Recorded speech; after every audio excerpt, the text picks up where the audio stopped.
მოგესალმებით მეგობრებო. ეს არის YouTube არხი საფეხბურთო ნიუსები. დღეს ჩვენ ვიდეოში შემოგთავაზებთ ხელსხელ ტრანსფერებსა და საინტერესო მოვლენებს ფეხბურთში. თუმცა სანამ ვიდეოს ყურებას დაიწყებდეთ, მინდა გთხოვოთ რომ გამოიწოროთ ჩვენი არხი, რადგან ეს ჩვენ გვაძლევს ძალიან დიდ мотивაციას. ჩართოთ ზარისხილ კი რათა არ გამოგცეს ჩვენი ვიდეოები. მოიწონოთ ვიდეო და აუცილებლად გაგვიზიაროთ თქვენი აზრი კომენტარებში მომხდარ მოვლენებთან დაკავშირებით. ახლა კი დავიწყოთ.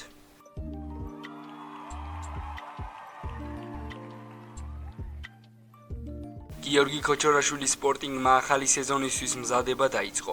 ქართველი ფეხბურთელის შესაძლო ტრანსფერთან დაკავშირებით პორტუგალიურ პრესაში აქტიურად იწერება და აბოლამ უახლესი ინფორმაცია გაავრცელა. აბოლას მიხედვით ქოჩორაშვილმა იცის, რომ რუი ბორჯესის სამომავლო გეგმების ნაწილი არ არის, თუმცა სავარჯიშო პროცესის პირველ კვირებს გამოიყენებს, რათა შეაფასოს თუ რა ადგილი უკავია ნახევარდაცვის იერარქიაში და რა პოზიცია აქვს მთავარ მწვრთნელს შექმნილ კონკურენციასთან დაკავშირებით. საქართველოს ნაკრების ფეხბურთელის მიზანია გაარკვიოს უღირს თუ არა ძირითადი შემადგენლობისთვის ბოლომდე ბრძოლა. თუ შანსოდაა დარჩენილი და ბორჯესი მის სასტარტოს მიღმა მოიაზრებს, თუ მოვლენები მეორე ვარიანტის მიხედვით განვითარდა, ქოჩორაშვილის წარმომადგენლები აპირებენ სპორტინგის ხელმძღვანელობასთან მოლაპარაკებები გამართონ. ისინი ეცდებიან კლუბი გიორგის იჯარის წესით გაშვებაზე დაიყოლიონ, რომლის ვადის გასვლის შემდეგ ხელშეკრულებაშიც კონტრაქტის გამოსყიდის უფლება ჩაიდება. აბოლას მიხედვით ქართველი ნახევარმცველი სელტას და ლევანტეს რადარზეა, მაგრამ კონკრეტული წინადადება არც ერთ კლუბს გაუკეთებია. სპორტინგს ქოჩორაშვილის ეგრევე გაყიდვა და მის სანაცვლოდ 5.5 მილიონი ევროს მიღება სურს. ამ მოთხოვნის დაგმაყოფილებაზე კი თანხმობა შერჯერობით არავინ ამბობს. გიორგი ჩაკვეტაძემ ზაფხულის სატრანსფერო ფანჯრის დროს კლუბი გამოიცვალა და ვოტფორდიდან უდინეზეში გადავიდა. იქიდან გამომდინარე, რომ ინგლისის ჩემპიონშიპში მისი პროდუქტიულობა დაბალი იყო, თავადაც და მის ერთ გუგლ შემატკივრებსაც დიდი იმედი აქვთ, რომ გიორგი იტალიურ ფეხბურთს გაცილებით კარგად შეეწყობა.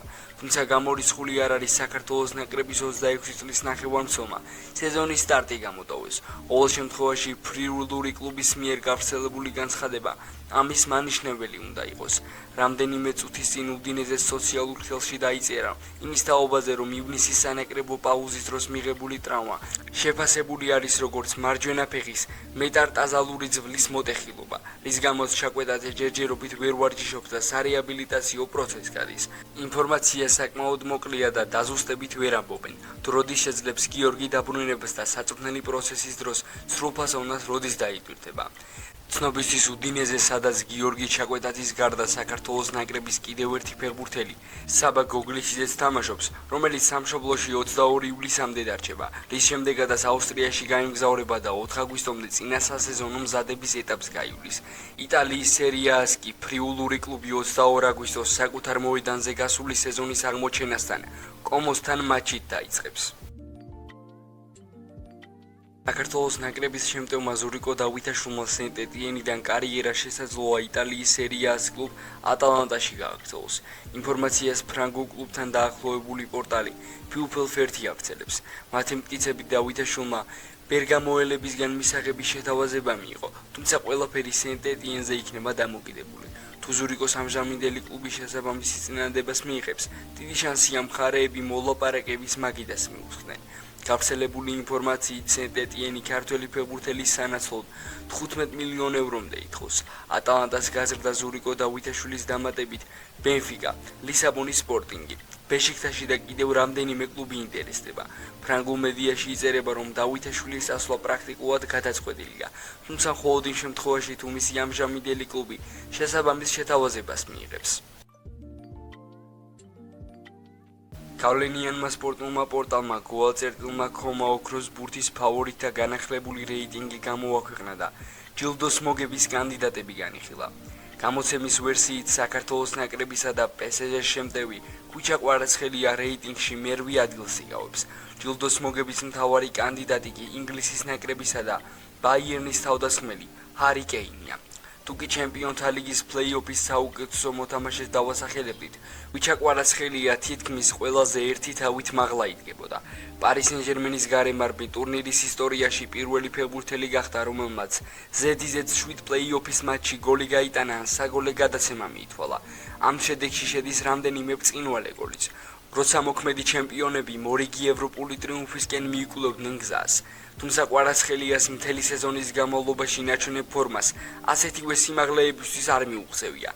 ამასთან საქართველოს ნაკრების მსოფლიო ჩემპიონატზე ვერ მოხვედრა ერთგვარ ზღვარს უწესებს იმას, თუ რა პოზიციის დაკავება შეიძლება ოქროს ბურთის საბოლოო რეიტინგში. მიუხედავად ამისა, კაცისთვის, რომელსაც კვარადონას ეძახიან, საუკეთესო სამეულში მოსახვედრი გზა ჯერ კიდევ ღია და ამისთვის მას იმაზე მეტის გაკეთება, რაც უკვე გააკეთა, უბრალოდ აღარ შეეძლო.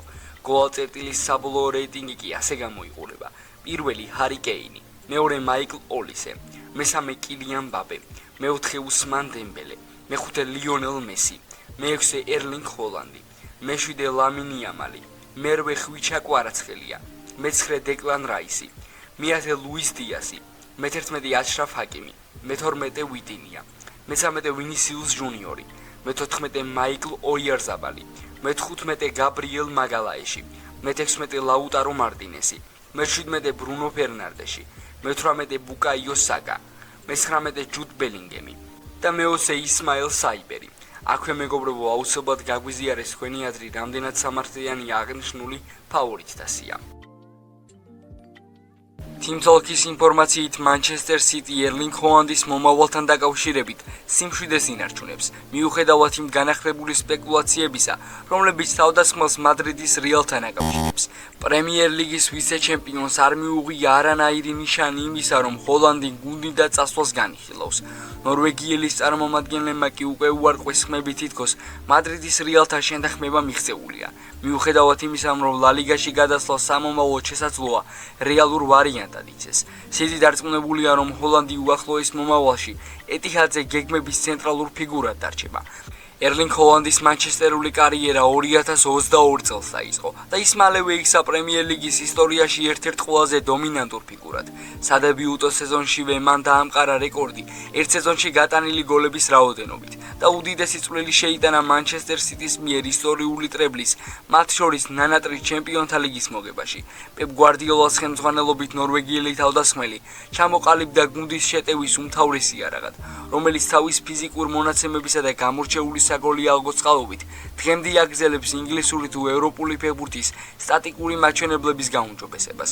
25 წლის ფორვარდმა 2022 წლიდან მოყოლებული City-ში ყველა ტურნირის ჩათვლით 198 მატჩი ჩაატარა და თავი 162 გოლითა და 30 საგოლე პასით გამოიჩინა. ეროვნულ ნაკრებში კი 49 მატჩი 55 გოლი შეაგდო. მეგობრებო, დღეისათვის სულს იყო.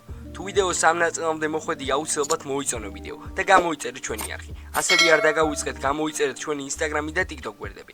ჩვენ კი შევხვდებით მომავალ ვიდეოში.